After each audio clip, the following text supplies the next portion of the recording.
تو اسی طرح وراثت کا مسئلہ لوگ پوچھنے کے لیے آ جاتے ہیں. ایک صاحب پوچھنے کے لیے آیا کہ میں نے ابا کے کاروبار کو زمین سے لے کے آسمان تک پہنچایا, یہ کیا وہ کیا, ابا سب کچھ میں ہی کر رہا ہوں. میں نے کہا آپ نے جتنا بھی کیا کام کاروبار کس کا ہے؟ ابا کا ہے. جب مریں گے ابا کا انتقال ہوگا تو آپ کو اتنا ہی ملے گا جتنا اس بھائی کا حصہ ہے جس کا کاروبار میں کوئی محنت نہیں ہے. اب وہ خوشی سے کہے گا کہ مولوی صاحب یہ 50 روپے آپ کو دیا, کہے گا مولوی صاحب یہ لو 100 روپے. اتنی خوشی ہوئی آپ کا جواب سن کے, بڑا مزہ آیا. کہے گا یار اس نے کہہ رہا تھا ان مولوی صاحب کے پاس نہیں جاؤ. پھر مجھ سے لڑتے ہیں بھائی سارا کام میں کر رہا ہوں یار, 20 سال سے میں نے کاروبار سنبھالا ہوا ہے, مجھے کچھ نہیں ملے گا. تو میں جواب میں کہتا ہوں ملے گا. خوش ہو جاتا ہے کیا ملے گا؟ ثواب ملے گا. بار بار مجھے فورس کرو یار, میں 20 سال سے ابا کی ساری دکان میں نے سنبھالی, سارا دن میں خون یعنی میں نے محنت کر کے اس کاروبار کو آسمان تک پہنچایا, کچھ نہیں ملے گا. تو میں تسلی کے لیے کیا کہتا ہوں ملے گا. وہ بڑا خوش ہو جاتا ہے کہ شاید 1/3 میرا ہو اس میں. میں کہتا ہوں ثواب ملے گا. تو پوچھنا ہے نا کیا ملے گا, میں کہتا ہوں ثواب ملے گا. صرف ثواب ملے گا, بہت زیادہ ثواب ملے گا. لیکن اگر اس طرح کے اسٹائل رہا تو وہ ثواب بھی وہ بھی نہیں ملے گا. سمجھ آ رہی ہے؟ وہ بھی نہیں. تو کون خوش ہوگا بھائی, کیا خیال ہے؟ لیکن اگر آپ آخرت کو مقصد بناتے ہو پھر انشاءاللہ آپ کو مولوی بھی اچھے لگیں گے. کیا خیال ہے؟ تو مولوی بھی اچھے لگیں گے آپ کو, اور آپ کہیں گے بھائی یہ بھی معاشرے کی ضرورت ہے.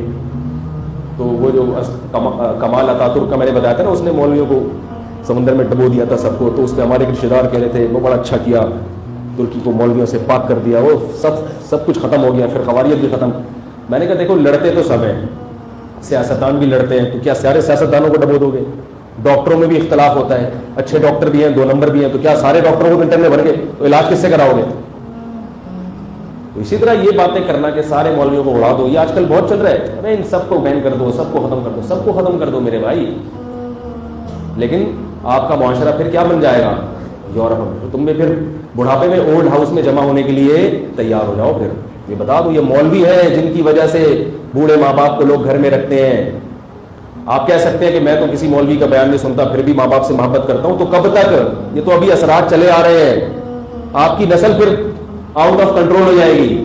کچھ اثرات ہیں ابھی علماء کے, لوگ علماء کے قریب نہیں بھی ہیں تو ان تک بھی ان کے باپ دادا نے علماء کے قریب تھے. جہاں بھی آپ کو خیر نظر آئے گی اس کا سرا کسی نہ کسی عالم سے مل رہا ہوگا.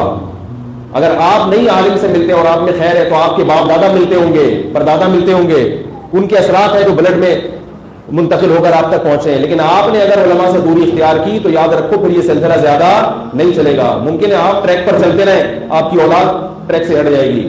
انجام وہی ہوگا جو یورپ اور امریکہ کا ہوا ہے, انجام جو مغربی دنیا کا انجام ہوا ہے. اس لیے میں کہتا ہوں کہ علماء سے اگر دور ہوگے تو پھر بڑھاپے میں اولڈ ہاؤس میں جمع ہونے کے لیے تیار ہو جاؤ. پھر بہنیں بھول جائیں گے بھائی ہماری سرپرستی کریں گے اور ہم پر خرچ کریں گے. بیویاں بھول جائیں کہ میاں کما کما کے ہمیں کھلائیں گے. سمجھ میں نہیں آ رہی میرا. عورتیں بھول جائیں کہ میاں کما کما کے ہمیں کھلائیں گے. پھر عورتیں یہ بھی بھول جائیں کہ ہمارا میاں صرف ہمیں پر نظر اٹھا کے دیکھے گا, ادھر ادھر آنکھ مٹک کے نہیں کرے گا. جب لبرل بنے گا تو پھر انگریزوں کے قریب ہوگا. پھر ان کے یہاں پڑوسن بھی, پڑوسن کیا ہے اور وہ انٹی کیا ہے اور کلی کیا ہے, وہ سب حساب کتاب ان کے چل رہا ہوتا ہے. پھر یہ ماحول بنے گا فیوچر میں. سود کھائیں گے لوگ, وراثت نہیں دیں گے, کتوں کے نام وراثت کر کے چلے جائیں گے.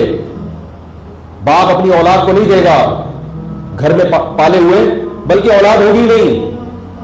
کیونکہ جب دولت کی ہوس پیدا ہوگی نا, پیسے جمع کرو پیسے جمع کرو, تو پھر بچے کیوں ہو؟ کیونکہ بچے جب پیدا ہوتے ہیں تو کھلانا پڑتا ہے. یہ تو مولوی بتاتے ہیں کہ کھلاؤ گے تو اللہ جس میں اور برکت دے گا. کیلکولیٹر تو بتاتا ہے کہ بچے پہ خرچ کرو گے تو پیسے کیا ہو جائیں گے؟ ختم ہو جائیں گے. تو پیدا ہی نہ کرو. جب بچے پیدا نہیں ہوں گے تو محبت کے لیے پھر کتے پالنے پڑیں گے آپ کو. کیا خیال ہے؟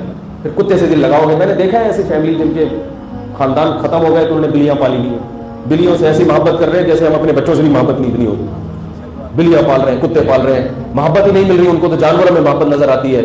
تو پھر یہ ہو جائے گا. تو اس لیے مولویوں کو اتنا برا بھلا مت کہا کرو. یہ تمہارا جو نظام چل رہا ہے اور خاندان ایک چل رہا ہے اور کچھ خیر غالب ہے, تو یہ کس کی وجہ سے ہے؟ علماء کی وجہ سے. سمجھ رہے ہو بات کو؟ اللہ تعالی ہم سب کو سمجھنے کی, عمل کرنے کی توفیق عطا فرمائے. وما علینا الا البلاغ.